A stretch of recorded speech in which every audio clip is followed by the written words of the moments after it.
नमस्कार मैत्रिणी, तू ही रे माझा मित्र या मालिकेमध्ये आता मामीचे जे काही कारस्थानं केलेलं आहे ते सर्वांसमोर येणार आहे. तर होतं असं की आता इशूच्या सांगण्यावरून इशूची आई हे त्यांनी ज्या बाईने त्यांना फसवलं त्या बाईचं केस तयार करून घ्यायला जातात आणि ते केस तयार करतात तेव्हा त्यांना ज्या बाईने फसवलेलं असतं म्हणजे मामीने त्यांचं हुबेहूब केस मिळालेलं असतं.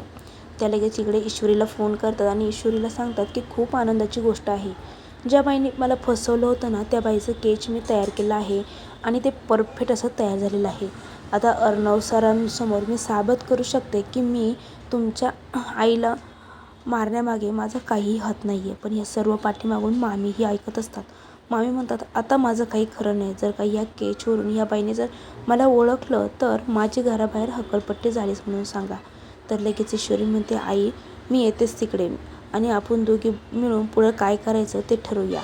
तर आता मामीचं हे सत्य सर्वांसमोर येण्यापासून मामी ते लपवण्यासाठी नवीन कोणता प्लॅन चालवेल का मामीचं सत्य आता सर्वांसमोर येईल हे तर आपल्याला पुढील भागात कळणार आहे. त्यासाठी चॅनलला सबस्क्राईब करा, व्हिडिओला नक्की लाईक करा. थँक्यू.